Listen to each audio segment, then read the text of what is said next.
આપને કહી. એટલે આ પ્રમાણે આ સ્તોત્રનો પોતાનો પ્રાગટ્ય થયું છે. જેવી રીતે શ્રી મહાપ્રભુજીના 108 નામ છે, એવી રીતે ગુસાઈજીના પણ 108 નામ આના અંદર વર્ણન કરેલા છે. હવે એના અંદર મહાપ્રભુજીના 108 નામના અંદર પ્રથમ નામ કયો છે કે આનંદા, બીજો નામ કયો છે પરમાનંદા. ગુસાઈજીના આ સ્તોત્રના અંદર પહેલો નામ કયું છે તે આપણે વિચાર આગળ કરીશું. અને એના અંદર આપ જે આજ્ઞા કરે છે તે પ્રમાણે આપનું જે સ્વરૂપ જે છે એમાં વર્ણન કરવામાં આવેલું છે. હવે મારે કહેવાનું એ છે કે જે શ્રી ગુસાઈજી જે પોતે જે છે એ ગુસાઈજી ના સ્વરૂપો અને નામો, નામની મહત્તા સ્વરૂપથી છે અને સ્વરૂપની મહત્તા નામથી છે. એમને ખાસ નામ મૂકી દેવામાં આવે એનો કાંઈ અર્થ નથી, પણ જે નામ હોય એનું ગુણ એમાં હોવો જોઈએ, તો જે એની મહત્તા કહેવામાં આવે છે. હવે અહીંયા પહેલા આપણે આ સ્તોત્રના પ્રારંભમાં આપણે વિચાર કરીએ કે એ સ્તોત્રનું આપણે પહેલાં ધ્યાન કરી લઈએ, ગુસાઈજીનું ધ્યાન કરીએ અને ગુસાઈજીના સ્વરૂપનું ધ્યાન કરીને આપણે એ સ્તોત્રનો પહેલાં એક પાઠ કરી લઈએ. કેમ કે મૂળ સ્તોત્રનો પાઠ પહેલાં કરવું આવશ્યક હોય છે. તો અહીંયા શ્રી રઘુનાથજી શું આજ્ઞા કરે છે કે યન્ના માર્કો દયાત પાપ આંતરાસી વૃષામ્યતિ વિકસંતિ યદબ્જાની તન્નામાની સદાસ્તે આનુષ્ટુમ્યચ્છન્દ ઋષિરગ્નિ કુમારજ સર્વશક્તિ સમાયુક્તો દેવશ્રી વલ્લભાત્મજ વિનિયોગ સમસ્તેષ્ટ સિદ્ધ્યર્થે વિનિરૂપિત શ્રી વિઠ્ઠલ કૃપા સુંદર ભક્તવશ્યોતિ સુંદર. હવે આમાં પહેલા નામ જે આનંદ સ્વરૂપ શ્રી વલ્લભાચાર્યજીનું વર્ણન કર્યું છે, એવી રીતે અહીંયા શ્રી રઘુનાથજી પ્રથમ નામ શ્રી વિઠ્ઠલ મૂકે છે, શ્રી વિઠ્ઠલ. બીજું નામ કૃપા સિંધુ. આનંદને પરમાનંદને આપનારા કોણ છે? મહાપ્રભુજી છે. અને અહીંયા શ્રી વિઠ્ઠલ એટલે અજ્ઞાનને દૂર કરનારા, અજ્ઞાન રૂપી જે અંધકાર છે એને દૂર કરનારા. અને કૃપા સિંધુ, કૃપાના સિંધુ એટલે સમુદ્ર, કે જે રીતે સમુદ્રનું જલ નાપવામાં, પાણી નાપવામાં આવતો નથી, એટલે વિઠ્ઠલ પ્રભુની જે કૃપા જે છે એ કૃપાના સિંધુરૂપ છે. એટલે જે એનો પાત્ર નથી એના ઉપર પણ આપ કૃપા કરે છે. એટલે પાત્રને પણ પાત્ર પોતે બનાવે છે. એ સામર્થ્ય વિઠ્ઠલેશ પ્રભુના અંદર છે. અને એ વિઠ્ઠલેશ પ્રભુનો આપણે આશ્રય લઈએ તો જ આપણા બધા જે પાપો જે છે એ બધા નષ્ટ થાય છે.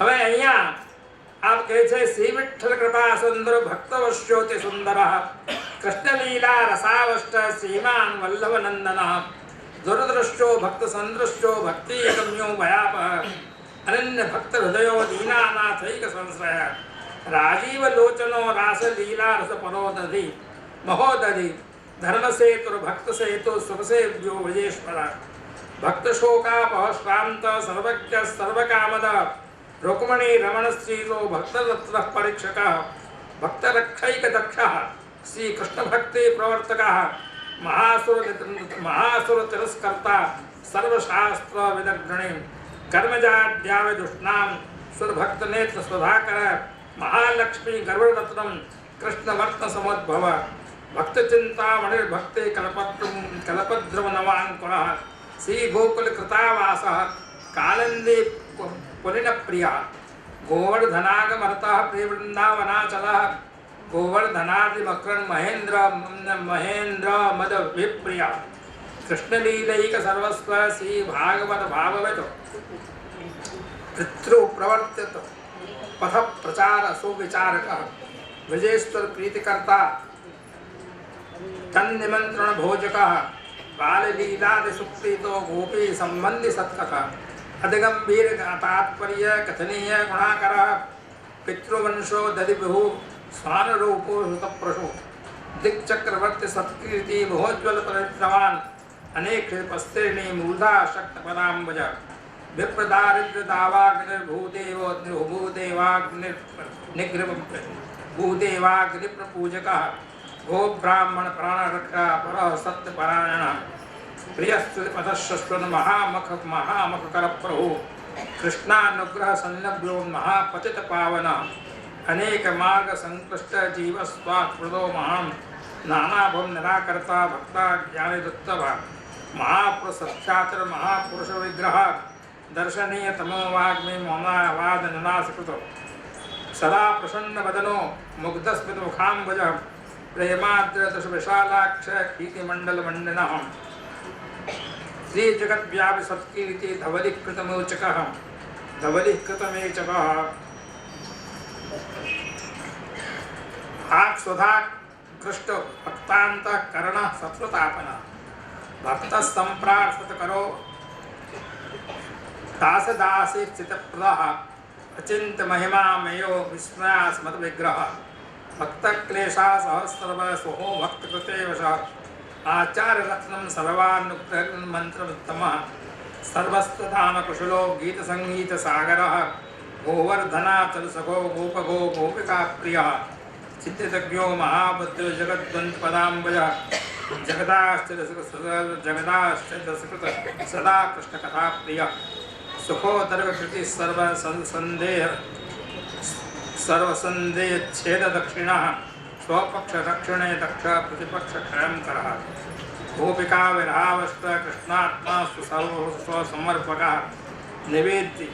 निवेदि भक्त सर्वस्व शरणार्थ प्रदर्शक श्रीकृष्णानुगृहीतैक प्रार्थनीय पदाम्बज इमानि नाम रत्नानि श्रीवत्स पदाम्बजं ध्यात्वा तदेव शरणो यः पठेत् स हरिं लभेत् यद्यन् मनुष्य विद्याये तत्तदाप्नोत् संशयं नाम रत्नाभिमिदं स्तोत्रं यः पठेत् त्वदीयं तु ग्रहाणासु प्रार्थमेतन् मम प्रभो श्रीविठ्ठल पदाम्भोज मकरन्द जशोनिशं एवं श्री रघुनाथस्य कृतविजय तीर्थराम इति श्री रघुनाथ जी विरचितं श्री नामरत्नाक्षर स्तोत्रम संपूर्ण હવે આ નામરત્નાક્ષર સ્તોત્રના ઉપર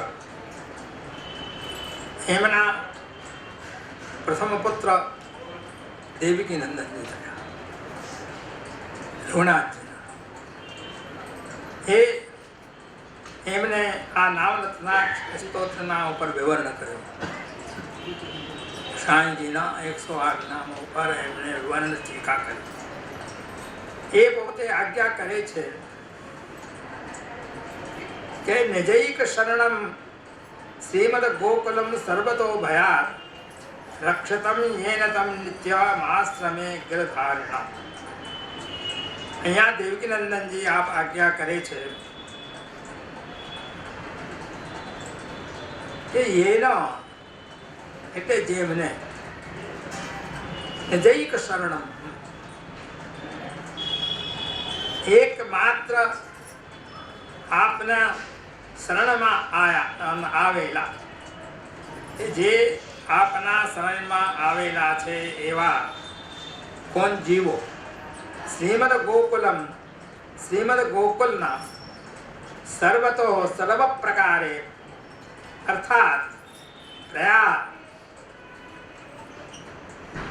भयात એટલે સર્વ પ્રકારે ભયથી મુક્ત રક્ષિતમ એટલે બચાવનારા રક્ષિતમ એટલે સર્વના ભયથી બચાવનારા એવા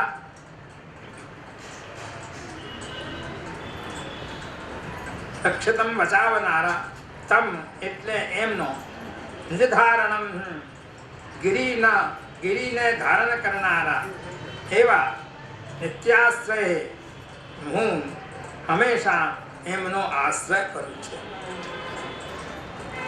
ગિરિને ધારણ કરનારા એ કોણ? ગોવર્ધનનાથ. એમનો હું આશ્રય કરી રહ્યો છું. અને એક પોતે કેવા છે કે જે એમના નિજ શરણમાં જે પોતે આવેલા છે જીવો, એ એકમાત્ર શરણના ભાવનાથી, એટલે કેવળ શરણની ભાવનાથી જ જે પોતાના એટલે જીવોનું રક્ષણ જે કરે છે એવા જે અને જે સર્વ ભયથી એમને મુક્ત કરે છે, એટલે જે એમનું શરણ સ્વીકાર કરે એમને કોઈ પણ પ્રકારનો ભય પતી રહેતો નથી. એટલે સર્વ પ્રકારનો જે ભય છે એને દૂર કરનારા કોણ છે? શ્રી વિઠ્ઠલેશ પ્રભુ છે. એમનો નિત્ય આશ્રય, એમનો નિત્ય આશ્રય કરવો. નિત્યનો તાત્પર્ય ત્યાં એ છે કે જેવી રીતે શ્રી આચાર્ય ચરણ નવરત્ન ગ્રંથમાં આજ્ઞા કરે છે અને એ પોતે આજ્ઞા કરે છે, જેવી રીતે શ્રી કૃષ્ણનું નામ જે છે એક ક્ષણ પણ છોડવો નહીં, એવી રીતે શ્રી વિઠ્ઠલેશ પ્રભુનું અથવા શ્રી ગોવર્ધનનું આશ્રય એક ક્ષણ માત્ર પણ છોડવો નહીં.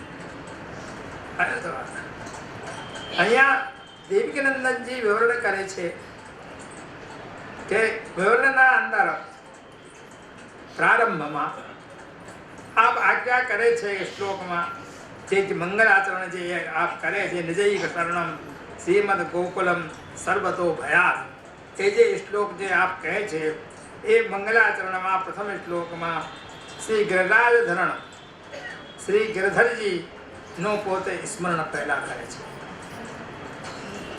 પછી એ ગોકુલના આ રક્ષક છે. શ્રી ગિરધરજી જે છે એ કોણ છે? ગોકુલના રક્ષક છે. શ્રીમદ ગોકુલમ સર્વતો ભયાત, શ્રીમદ ગોકુલને સર્વ ભયથી પોતે દૂર કરે છે. શ્રી ગોકુલ અર્થાત હવે ગોકુલનો બીડો અર્થ આપ કરે છે કે શ્રી ગોકુલ ગામ તથા એમાં રહેનારા જે સર્વ જીવો, એના ગોકુલમાં રહેનારા જે સર્વ જીવો છે એ સર્વ જીવ એના ઉપર જે ભય સંકટ જે આવે છે એ ભય સંકટને પ્રભુ દૂર કરનારા, એટલે એમની રક્ષા કરનારા એ પોતે છે. એવી જ રીતે પ્રભુ શરણાગત જે વત્સલ છે, કેમ કે જે એમના શરણે જે આવે છે એને શરણાગતને પોતે વત્સલ છે, એટલે એના ઉપર પોતે કૃપા કરે છે. અને આ પ્રકારે સર્વ પ્રકારે રક્ષા કરીને સર્વ બ્રજવાસીઓને અને સર્વ સ્વરૂપનો પોતે નિરોધ સિદ્ધ કરાવે છે. એટલે જે ગોકુલમાં નિવાસ કરે છે એ બધાનું પોતે નિરોધ સિદ્ધ કરાવે છે, એમ આપનું કહેવાનું તાત્પર્ય છે. હવે ગો શબ્દનો અર્થ અહીંયા કરતા કરતા આ આજ્ઞા કરે છે કે ગો એટલે ઇન્દ્રિયો, ઇન્દ્રિય એવં કુલ, અને અર્થાત સમૂહ.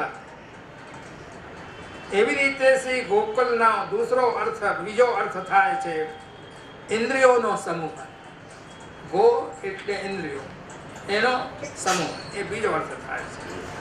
અને એ જે ઇન્દ્રિયોનો જે સમૂહ એટલે આપણી બધી એકાદશો ઇન્દ્રિયો, એ એકાદશ જે ઇન્દ્રિયો જે છે એ એકાદશ ઇન્દ્રિયોમાંથી જીવની આસક્તિ છોડાવી. ગો શબ્દનો અર્થ થાય છે કે આપણી જે એકાદશ ઇન્દ્રિયો જે છે એમાં જે આપણો જે આસક્તિ રહેલી છે અથવા એ આસક્તિ જે રહેલી છે એના આસક્તિને છોડાવવાને માટે પ્રભુ પોતાનો રૂપ, ગુણ અને લીલા, આસક્તિને છોડાવવાને માટે 3 વસ્તુ અહીંયા બતાવી. એ 3 વસ્તુ કઈ છે કે રૂપ, ગુણ અને લીલા. એમના રૂપનું વર્ણન કરવું, એમના ગુણોનું વર્ણન કરવું અને એમની લીલાનું વર્ણન કરવું. એટલે ગુણ, રૂપ અને લીલા માં જે આસક્ત કરી દે, એટલે જે આસક્તિ આપણી ઇન્દ્રિયોના ભોગના અંદર રહેલી છે એ આસક્તિ ભોગને ઇન્દ્રિયોમાંથી છોડાવીને જીવને પોતાના ભગવાનના, પોતાના રૂપમાં અને ગુણમાં અને લીલામાં એમની આસક્તિ કરાવે. એવી જ રીતે જીવોનું પણ પોતે નિરોધ કરે છે, પોતે જીવનો પણ આવી રીતે નિરોધ કરે છે. એટલે જીવોના નિરોધના અંદર વિષય વાસના રૂપી જે ભયંકર જે ભય છે, અહીંયા જીવને ભય શું છે કે વિષય વાસના રૂપી અનેક પ્રકારના મનના અંદર તરંગો આવ્યા કરે અને ભોગના વિચારો થયા કરે. એનો એ જે ભયંકર જે ભય જે છે, એ ભયંકર ભયથી રક્ષણ કરનારા કોણ છે? શ્રી ગિરધર છે, એટલે શ્રી ગોવર્ધન છે. એટલે શરણાગત વત્સલ શ્રી ગિરધર જે છે એ ગિરધરનો સદા આશ્રય રાખવાનું છે. આ સંસાર રૂપે ભયથી જીવને મુક્ત કોણ કરશે? કે ગોવર્ધન પ્રભુ કરવાના છે, બીજો કોઈ કરવાનો નથી. એવી રીતે દેવકી નંદનજી આપણને પરોક્ષ રીતે આપણને સમજાવે છે અને આ વાતનું સ્પષ્ટીકરણ જો આપણે કરવા માંગીએ તો એ સ્વરૂપનું સ્પષ્ટીકરણ કરવા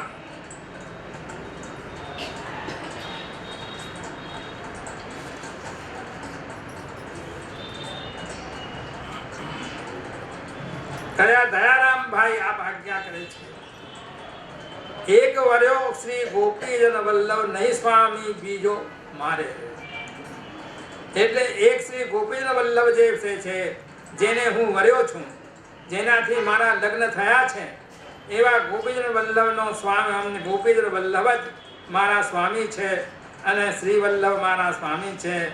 એના સ્વામીને ત્યાગીને હું કોઈને વરવાનો નથી. અહીંયા આપ આજ્ઞા કરે છે કે યદોપિત પથવર્તી દેહ ભાજામ ભવતી વશે કિલ નંદ ગોપ સૂનુ અતિ કરુણાહાસ્ય વિઠ્ઠલેશાત્મજા રઘુનાથ મહર્નિશમ નતોસ્મિ. હવે દેવકી નંદનજી અહીંયા આપ શ્રી રઘુનાથજીને પ્રથમ નમસ્કાર કરે છે, પ્રાર્થના કરે છે, કેમ કે એમના પુત્ર છે. એટલે એક આપ આજ્ઞા કરે યદુચિત, જેમને વર્ણન કરેલું પથવરતી જે માર્ગ જે છે એ પુષ્ટિ માર્ગમાં ચાલવા માટે દેહભાજા प्राणियों को नंदगोप समूह श्री नंदगोप कुमार जे छे ये किल आवश्य यशो भक्त वशे भवती वश थाय छे. अतिकरणम ऐसे एवा अत्यंत दयालु सेव्य सेवा करवाना योग्य श्री विठ्ठलेशात्मजा श्री विठ्ठलेशના સુપુત્ર રઘુનાથજીનો અહર્નિશમ એટલે રાત દિવસ હંમેશા નતોસ્મી હું વંદન કરું છું. એમ આપ આજ્ઞા રઘુનાથજીને વંદન કરીને આપ એને પ્રારંભ કરે છે. હવે બીજા શ્લોકમાં શ્રી દેવકીનંદનજી સ્વયં કે એટલે પોતાના તાતચરણ જે છે કોણ શ્રી ગુસાઈજી, એ ગુસાઈજીને પિતૃચરણ શ્રી રઘુનાથજી મંગલમય સ્મરણ કરીને એમને આ વંદન કરે છે. કેમ કે આ સ્તોત્રના નાયક જે છે એ શ્રી ગુસાઈજી છે અને આ સ્તોત્રના કર્તા જે છે એ રઘુનાથજી છે. નાયક કોણ છે? પિછલે શ્લોક. અને કર્તા કોણ છે? રઘુનાથજી. અને દેવકીનંદનજી શ્રી ગુસાઈજી અને રઘુનાથજીના સ્વયંના એટલે વડીલો જે મોટા જે છે ના હિસાબથી એમને એટલે રઘુનાથજીને પહેલા વંદન આપ કરે છે. પણ એમનો જે અલૌકિક જે સ્વરૂપ જે છે કોનો, એ અલૌકિક સ્વરૂપને તો ચિંતન કરવાને માટે એમને અલૌકિક સ્વરૂપનો વંદન અહીંયા કરેલો છે. એટલે લૌકિક સ્વરૂપનું વંદન કરેલું નથી, પણ અલૌકિક સ્વરૂપનું વંદન કરેલું છે. અહીંયા અલૌકિક સ્વરૂપનું જે વંદન જે આપે કર્યું છે એમાં શ્રી હરરાયજી જે છે પોતે એ શ્રી ગુસાઈજીનો એક નામ પોતે આજ્ઞા કરે છે. એ નામ શ્રી ગુસાઈજીનો શું વર્ણન કરે છે કે પુષ્ટિ માર્ગ પ્રવર્તકાય નમઃ. એક નામ એ હરિરાયજી આજ્ઞા કરે. એટલે મહાનુભાવ ભક્ત કવિ શ્રી ગોવિંદ સ્વામી જે છે એ પણ એ ભાવને નીચે પ્રમાણે આ કીર્તનમાં વર્ણન કરે છે કે જોપે શ્રી વિઠ્ઠલ રૂપન ધરતે. આજ્ઞા કરે છે કે ગોવિંદ સ્વામી કહે છે કે જો એટલે જે શ્રી વિઠ્ઠલ પ્રભુ ફરથી જો રૂપ જો ન ધરતા તો કે છે ઘોર કલિયુગ